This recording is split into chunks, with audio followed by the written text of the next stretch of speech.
Have you ever received a flower arrangement, maybe for your birthday or Valentine's Day? If so, did it make you feel happy? That's flower power. Flower arrangements are pretty to look at and pleasant to smell, but they're also really fun to make. My name is Benton, and today I'm going to show you how to create your own flower arrangement. There are 6 basic principles of flower arranging: emphasis, balance, proportion, rhythm, harmony, and unity. These are all important, but in the interest of time, I am only talking about 3: emphasis, balance, and proportion. Emphasis is shown for the focal point of the arrangement. The focal point is created by using a large or mass flower in the center. It attracts the viewer's eyes to the arrangement. Balanced arrangements look stable and self-supporting. Unbalanced arrangements look unrealistic. Now, proportion in arrangement is shown through scaling the flowers to the focal flower, or the flower you use as the focal point. Now, to make your arrangement, you'll need a few things. First, you'll need a vase. Short vases work well for short arrangements, which are great for table centerpieces. And tall vases work well for tall arrangements. Vases with wide mouths are easier to put the flowers in. Next, you'll need your flowers. I got these from my grocery store and local florist.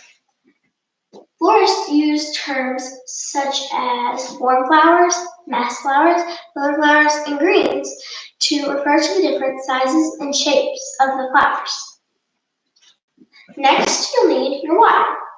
My vase is about 3/5 of the way full, but depending on the size of your vase and the types of flowers you're using, the amount of water you use will vary. Next, you might want some nutrients. It's optional, but it makes your flowers last longer. It comes in small packets with the flowers if you buy them from the grocery store. Next, you might also want some Green Glow. Green Glow is a spray that you can put on your greens or leafy flowers to make them look more radiant and healthy. I don't have any with me today, but it's completely optional. Now we'll get right into it. First, fill your vase with water. I've already done this, and then you can add a little bit of your nutrient, following the instructions on the back. Normally they are for a large amount of water, so you might just need part of the package. Sprinkle it in, and now you can put your greens in. So we're doing what's called collaring. You put the leaves in at an angle, overlapping them, creating a collar which will sort of act as a base for your other flowers. Now, if you haven't cut your flowers, you're just going to take your scissors or cutters and cut them at an angle, because that will allow maximum water uptake because more of the stem is exposed. Use an uneven amount of pieces to make it look more balanced. I'm making a 5-pointed star like this. Next, we're going to add our largest flowers. My largest flowers are lilies. Now you're just going to cut them the exact same way and peel off any leaves that can go below the water, because if any leaves go into the water, they can cause bacteria to grow and turn the water green. Now, lilies have stamens that produce the orangish colored powder that can stain some surfaces and gives the petals a dirty look.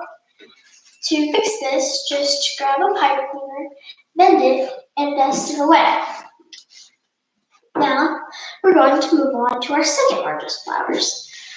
Mine are roses. Now, when you get your roses, there will be leaves and thorns on them. So just take your scissors or cutters and cut off any thorns or leaves. I've already done this to mine. Now, you'll just stick these in between any of the lilies, just like this. Now, roses are considered mass flowers, and I'm going to use one as my focal point. So I just stick these in And then I'm going to put this one right in the middle. And you want your focal flower to be slightly larger than your other flowers to make it a little more noticeable. Now we're going to move on to the next type of flowers, billet flowers. Billet flowers are basically small flowers that usually grow in bundles like this. These are mini carnations, and you want to cut them the same way you've cut everything else, except you want to avoid cutting on this node, which is sort of looks like a lighter colored bulge in the stem. And we're just going to stick this in, and remember not to leave any leaves or flowers under the water. My mini carnations are in 3 different colors: white, yellow, and pink. Just stick these in, and they can add stability to the other flowers. So if your focal flower is wobbly, you can add your other flowers, your filler flowers, to use their stems as a sort of base for the focal flower to lean on. Now there's a trick to mini carnations, or any carnations. You're just going to take it between your thumb and your index finger and roll it back and forth. Then you take your hand like this and fan out the petals to give it a fuller look. Now make sure you're spinning your base around so that you can see all sides of it, and if there are any spaces that need a little something extra, just like this. Now we're going to move on to our smallest filler flowers, once I add this white one right here, which are wax flowers. Wax flowers have woody stems and some small white flowers around them. Grow from the stem, so you need to make sure you peel all those off because they can fall off in the water and give it a very dirty look. So just stick these in.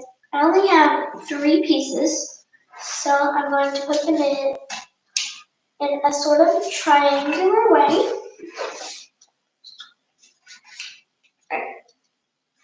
And simple as that, your arrangement's finished. Now, this is only one of the millions of combinations of flowers you can put in an arrangement. According to a report by the Royal Botanic Gardens, there are about 400,000 species of flowers in the world. That's a lot of flowers. And according to the UK website, local flowers include sunflowers, peonies, lavender, and mums.